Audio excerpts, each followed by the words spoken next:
detention center is like a prison.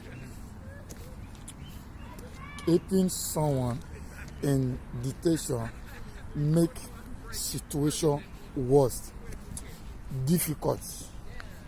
Even though some people try to harm themselves because they don't know when they will get released from detention.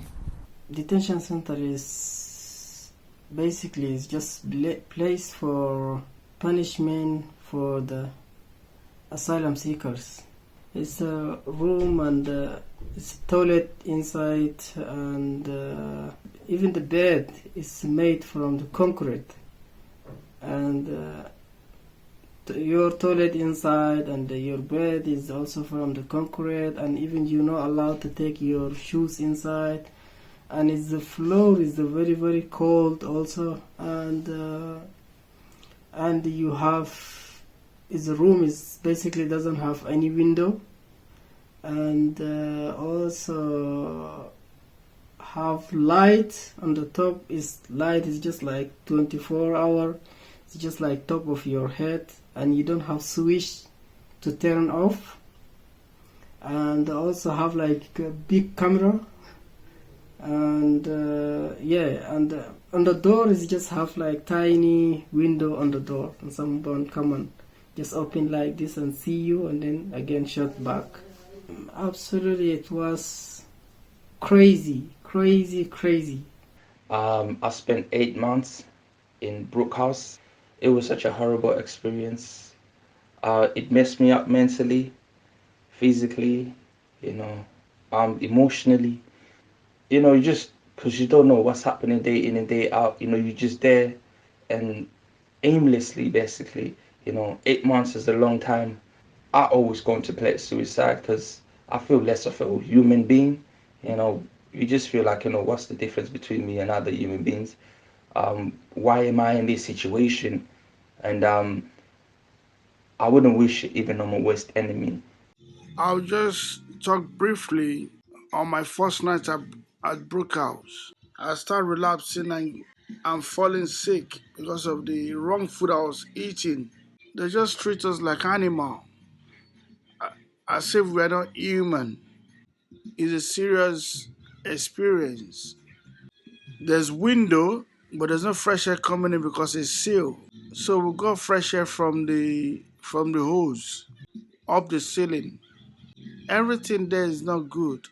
In the sink where we got water from to drink, people spat in that sink and they do all kinds of mess in that sink. People who are unwell, mentally unwell.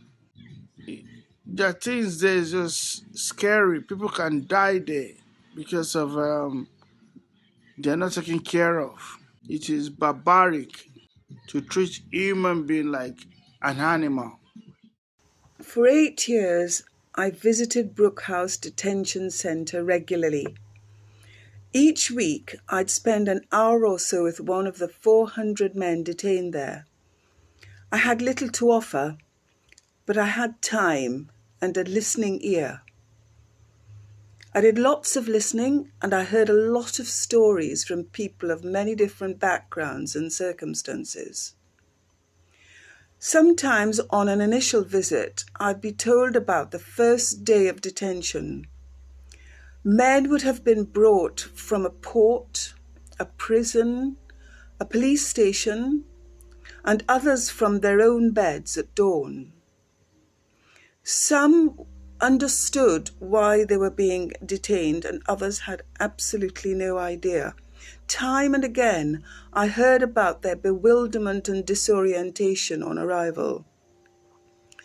But at that point, many were expectant and hopeful. They would be bound to have a just hearing in England. Talking about my experience at Immigration Detention Center, I've been many times. From my experience, I suffer from anxiety, depression. You lost yourself. You don't even know yourself anymore. You're scared, afraid. You have to fight to be released. sometimes there's no reason why you were detained. Some of the staff there, they operate like a gangster in uniform. I feel angry talking about my experience. I feel depressed. I don't like to talk about it. I feel ashamed. I think visiting somebody for the first time in detention, particularly a friend or a family member, can be really overwhelming because there's so many processes you have to go through, so much documentation you have to provide, so many doors to walk through, so many security checks, that it's quite a lot for somebody to take in. As a visitor, I found so many times when I've visited somebody for the first time, they say, nice to meet you, but I probably won't see you again. I'll be out in a couple of days. I shouldn't really be in here. It's a mistake. But then I will see them the week after and often lots of weeks after that. So it's really hard to see that people don't think they're going to be in there for very long and then end up being there for ages. That's what I'm going to say. Detention is a very bad place because in prison, you do get a release date and you know when you're coming out. But detention, you don't know when you're coming out. But when I was in detention, I had bad things going on in my head. I do self-harm because I don't know when I'm coming out. One of the biggest things about the UK immigration detention system is that so few of the general public know about the situation. If you've ever been to Gatwick Airport and perhaps taken a plane when you're going on holiday from Gatwick Airport, you've probably seen the detention centres without even realising it. I visited several different people in detention and their stories of how they came to be in detention are all unique and individual, just like the people that we visit. There's not just one way and one route into detention. There's many different routes. Experience on, going into detention was very horrible and horrifying. So, as soon as I stepped into the place, I just felt so inhumane, getting searched, my properties getting taken away from me and stuff. I just felt so degraded and not human. Like it's a feeling that I can't even describe in words, to be honest. Well, even though I've been visiting for a long time, I still find it intimidating. One of the things that's perhaps most distressing is when you go in is that you only go in as yourself. You can't take anything in. You can't take a book in. You can't take a game. You can't take something to discuss. When you go in, you can only carry what you've got in your head. Well, a detention centre is a prison, basically, because when I've been working, I have visited 5 different prisons in the south of England. Category A, Category B, women's, open prisons, and then Tinsley House and Brook House. And to my mind, there is no difference between the immigration removal centres and a prison. They look like a prison, they feel like a prison, and so to my mind they are a prison, except that the people who are in there are not prisoners, they're detainees. And that is, to me, a fundamental problem with detention. And I know many people who are detained are very concerned and unhappy about the fact that somebody is making money out of their detention. I was taken to about 4 different detention centers. 4. For the part of the building, again, Brook House is for me not commendable. It's not a place I will ever forget. Conditions.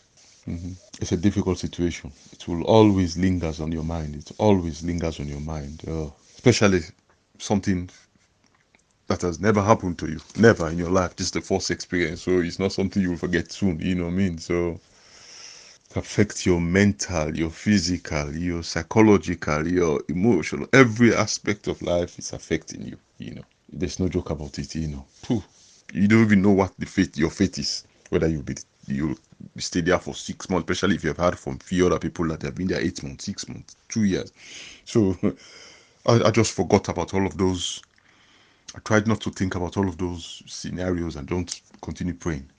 But to talk about detention, about the way I was arrested and the treatment I got up to this day, it's all a God. I don't even want to say it. It's all a God. will see me through all of this difficult time. أنا سويت في السجن أنا بروك هاوس أنا سويت أسبوعين في أسبوعين في أشياء عجبوني كتير وفي أشياء ما عجبوني شغل اللي عجبني كتير ده الفطور فجر الصباح في مدينة بنفط الفوق ده شغل عجبني كتير